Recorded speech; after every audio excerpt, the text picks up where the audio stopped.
सबको मेरी तरफ से जय मसीह की।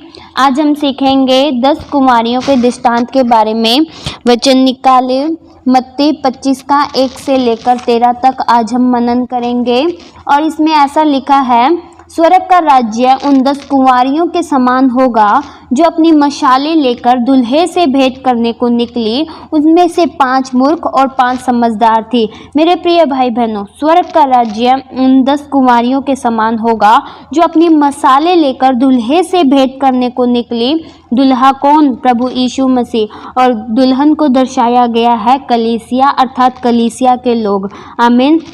आप सब जानते हैं यीशु मसीह अपनी दुल्हन यानी अपनी कलीसिया को लेने के लिए आएगा। जो पवित्र है, जो गुनाहों के रास्ते पर नहीं चलती, वह उन्हें ही लेकर जाएगा।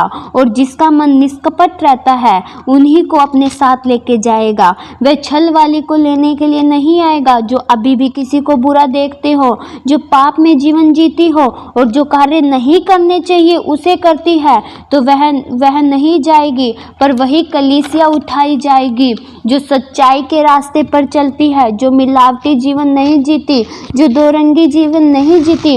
उन्हीं को दूल्हा प्रभु यीशु मसीह लेकर जाएगा। आगे वचन में लिखा है, उनमें से 5 मूर्ख और 5 समझदार थे। मूर्खों ने अपनी मसाले तो ली, परंतु अपने साथ तेल नहीं लिया। मेरे प्रियो, तेल को दर्शाया गया है पवित्र आत्मा। कलीसिया में 2 तरह के लोग होते हैं, एक मूर्ख, दूसरा समझदार। मूर्ख वे हैं जिनके जीवन में पवित्र आत्मा नहीं है, जो बिना पवित्र आत्मा के जीवन जीते हैं, पवित्र आत्मा के अनुसार कभी नहीं चलते, पवित्र आत्मा की आवाज़ कभी नहीं सुने। पुराना मनुष्य तब अभी तक उनका मरा नहीं। आगे वचन में ऐसे लिखा है, मूर्खों ने मसाले तो ली, परंतु अपने साथ तेल नहीं लिया। उदाहरण के लिए, आपने कभी मसाले जलाई होंगी, अगर मसालों में तेल न डाला जाए तो वह नहीं जलता। तेल मसाले के जलने में सहायता करता है। हर चीज़ का एक साथी होता है जो उसके चलने में सहायता करता है। आप जानते हैं, बाइक के चलने में सहायता पेट्रोल करता है। अगर वह न हो तो बाइक कुछ दूर जाकर रुक जाएगी। जिस प्रकार लाइट जलती है तो उसके जलने में सहायता बिजली ही करती है। अगर वह ना रहे तो उस बल्ब का भी कोई फ़ायदा नहीं। उसी प्रकार मेरे प्रियो, हमारे भी मसीह जीवन जीने में, चलने में पवित्र आत्मा सहायता करता है। हमारा सहायक पवित्र आत्मा है जो हमारी सहायता करता है। हमें किस प्रकार चलना है वो पवित्र आत्मा ही सिखाता है। जिसके जीवन में पवित्र आत्मा नहीं, उसे हर बुरे भले की पहचान नहीं होगी। वह अपनी मर्जी से चलेगा, जैसा उसका माइंड कहेगा वे वैसा ही करेंगे। जो पवित्र आत्मा के अनुसार नहीं जीते, वे सब झूठे लोग, नामधारी मसीह हैं। मसीह को कभी जाना ही नहीं, आत्मा में कभी जन्म लिया ही नहीं, खुद को धोखा देते हैं। केवल पवित्र आत्मा के द्वारा ही हमारी मसाले जलेंगी और केवल पवित्र आत्मा के द्वारा ही हम संसार में ज्योति बन सकते हैं। हालेलुया। और जो समझदार थी, उन्होंने अपने मसालों के साथ अपनी कुप्पी में तेल भी भर लिया। इसका मतलब उन्होंने अपने जीवन में पवित्र आत्मा से भर लिया। जो अपने आप को पवित्र आत्मा और पवित्र आत्मा की चलाई चलता है, उसे बाइबल में समझदार बताया गया है। और आगे वचन में लिखा है, जब दुल्हा के आने में देरी हुई तो वे सब ऊँघने लगी और सो गई। मेरे प्रियो, अगर उनकी मसाले जगती रहती तो वे नहीं सोते। जिस प्रकार अंधेरे में हम केवल सो सकते हैं, इसलिए हमें सोते समय लाइट बंद कर देते हैं, क्योंकि सोने वाले को रोशनी की ज़रूरत नहीं होती, परंतु जो जाग रहा है उसे जरूर ज्योति की आवश्यकता होती है। वचन में ऐसे लिखा है कि सोने वाले जाग और मुर्दों में से जी उठ, तब मसीह की ज्योति तुझ पर चमकेगी।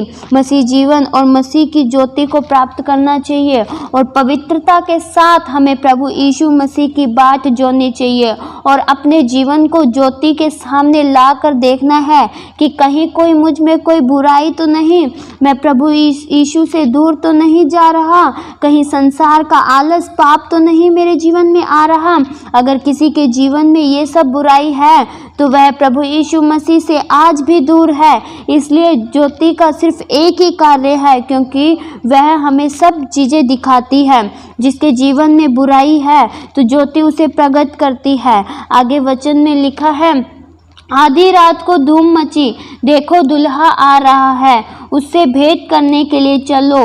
तब वे सब कुंवारियां उठकर अपनी मशालें ठीक करने लगी। मेरे प्रियो, अब तक ये सोई पड़ी थी, अब ये उठकर अपनी मशालें ठीक कर रही हैं। जब तक सोई थी तब तक मसाले की कोई चिंता नहीं, पर जब उठी अब इनको ज़रूरत पड़ रही है मसालों पर अब ये क्या करे। अब तो मसाले बुझ चुकी हैं, जो थोड़ी थोड़ी जल रही थी, थोड़े थोड़े मसीह में थे, सोकर सब कुछ गंवा दिया। इन्होंने अब समझदारों के पास गई और उनसे कहा, अपने तेल में से कुछ हमें भी दे दो, क्योंकि हमारी मसलें बूझी जा रही हैं। मेरे प्रियो, जब यीशु मसीह अपनी कलीसिया को लेने के लिए आएगा, तब जो सो गई थी जाकर रोएंगी और कहेंगी, हमारे पास अच्छा मौका था, हमने मसीह को जानकर भी छोड़ दिया।